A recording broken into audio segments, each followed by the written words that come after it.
విశాఖ సముద్ర తీరంలో బోటు ప్రమాదంపై 3 మెన్ కమిటీ నివేదిక ఇచ్చింది. గల్లంతైన 6 మత్స్యకారులు చనిపోయినట్లుగా నివేదిక ఇచ్చింది.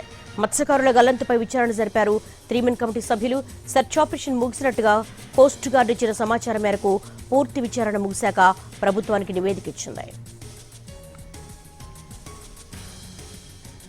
విశాఖ సముద్ర తీరంలో బోటు ప్రమాదంపై 3 మెన్ కమిటీ నివేదిక ఇచ్చింది. దీనికి సంబంధించి మోర్ డీటెయిల్స్ మా ప్రతినిధి చిరంజీవిని అడిగి తెలుసుకుందాం. చిరంజీవి, 3 మెన్ కమిటీ నివేదికలో ఏంటి సారాంశం?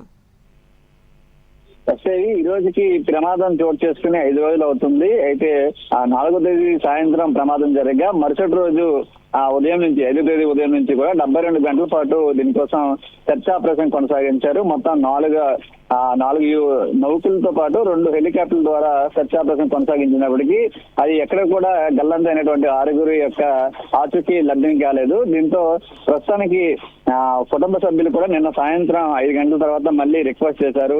ఇంకా వాళ్ళు ఎక్కడైనా దొరుకుతారేమో అని చెప్పేసి రిక్వెస్ట్ చేయడంతో అదనంగా నిన్న అర్ధరాత్రి 12 గంటల వరకు కూడా సెర్చ్ ఆపరేషన్ కొనసాగించినప్పటికీ ఎటువంటి ఆచూకీ దొరకలేదు. దీంతో ఇప్పటికే దీనికోసం వేసినటువంటి ఈ ప్రమాదం మీద వేసినటువంటి 3 మెన్ కమిటీ మొత్తంగా చూసుకుంటే ఈ సెర్చ్ ఆపరేషన్ ముగిసినట్టు కూడా డిక్లేర్ చేశారు.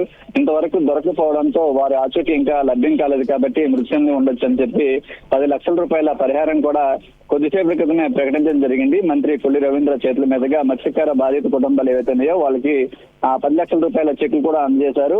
అయితే ఈ ఎవరైతే గల్లంతయ్యారో వారి ఆచూకీ ఇంతవరకు లభ్యం కాదు. ఎందుకంటే అది మనకి తీరం నుండి ఒక 20 కిలోమీటర్ల దూరంలో ఈ ప్రమాదం జరిగి ఉండడంతో వాళ్ళంతా కూడా ఆచూకీ ఇప్పటికే ఒకవేళ వాళ్ళు ఎవరైనా మృతి చెందిన డెడ్ బాడీస్ పైకి తేలేవి.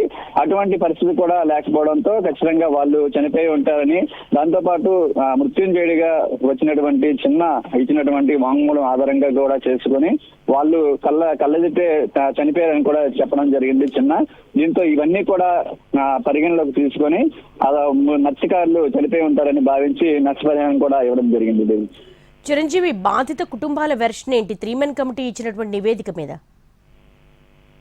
బాధిత కుటుంబాలకు కూడా అంటే మత్స్యకారులు వాళ్ళంతా కూడా ఒకటిగా మాట్లాడుకున్నారు. ఇన్ని రోజులు అయింది కాబట్టి ఎక్కడ కూడా వాళ్ళు దొరకలేదు. అయితే పరిహారం ఏదైతే మన ప్రభుత్వం ఇచ్చినటువంటి పరిహారం పట్ల వాళ్ళు అసంతృప్తి వ్యక్తం చేశారు. ఎందుకంటే ప్రమాదం జరిగిన తర్వాత సమాచారం అనేది ఎవరైతే యూనియన్ నాయకులు ఉంటారో వాళ్ళకి అందజేసినప్పటికీ అధికారులకు సరైన సమయంలో చెప్పకపోవడంతో గాలింపు చర్యలు అనేవి ఆలస్యంగా ప్రారంభమయ్యాయి. ఒకవేళ ముందుగానే ఈ సమాచారం ముందుగా అధికారులకు తెలిసి తర్వాత వాళ్ళు వెంటనే ఆ రోజు రాత్రి వాళ్ళ కోసం గాలింపు చర్యలు చేపట్టుంటే ఖచ్చితంగా తమ వాళ్ళు దొరికే వాళ్ళు. ఎందుకంటే రఫ్సీ ఉండడంతో సుమారు 4-5 మీటర్ల ఎత్తు వరకు కూడా అలలు అన్ని కూడా ఎగిసిపడుతున్నాయి. దానికి తోడు రాత్రంతా కూడా వాళ్ళు ఎటు వెళ్తున్నారో పరిస్థితి తెలియదు. ఆ అలల తాకిడికి వాళ్ళు ఖచ్చితంగా అక్కడ గల్లంత అయిపోయారు. ఎటు ఆధారం లేని పరిస్థితి నెలకొంది కాబట్టి వాళ్ళు కూడా ఇంకా ఆశలు వదులుకున్నట్టే తెలుస్తుంది.